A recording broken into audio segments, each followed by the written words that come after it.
Okay, here's an interesting one. So I just replaced this capacitor. This is my second one. The third one is installed.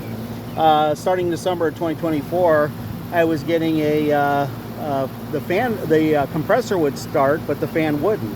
If I started spinning the fan with a stick, it would eventually kick on. But what would happen is when it would cycle, it wouldn't turn back on.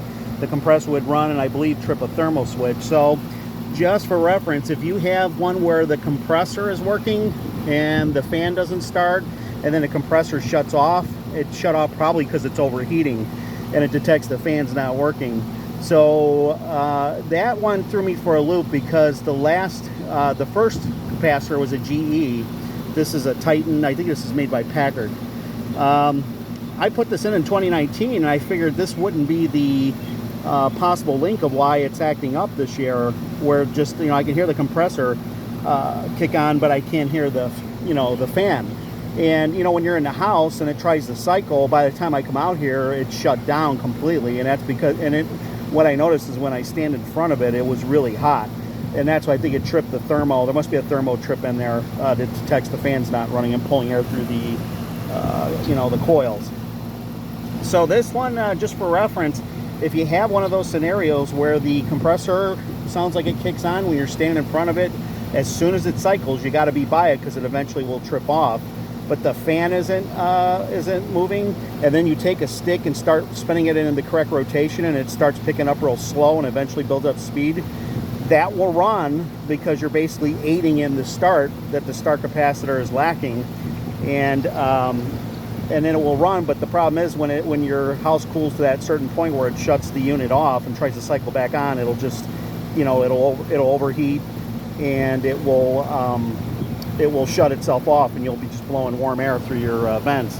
This one threw me for a loop because if you look at these capacitors, they have the common is for C, the Herm is for the compressor, which is this one. I've discharged it, by the way. You always have to safely discharge these. And the fan is for the, obviously for the fan. So in this capacitor being, separated units inside, something is wrong with the connection with the fan, obviously, but the compressor unit and the common ground is fine. It's not even bulged. A lot of these you'll get when they're bulged. The first time it actually blew in 2019, and that lasted from 2008 to 2019. It was bulged, and you would just hear it click. The whole unit would just click on and off because the whole capacitor was blown. So there you go. You get one of these where where you get the opposite, where the compressor runs for a while, shuts off, and you can aid and start the fan yourself. It's still a capacitor, not something else.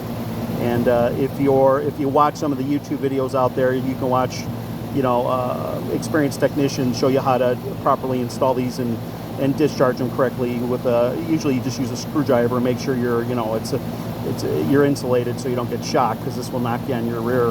You can stop your heart really if you're incorrect. So just be cautious, but you just need to ground them out between common, Herm, and fan, and just make sure before you even touch them. Okay. Not necessarily a new one, but the one you're taking out before you take it out, okay?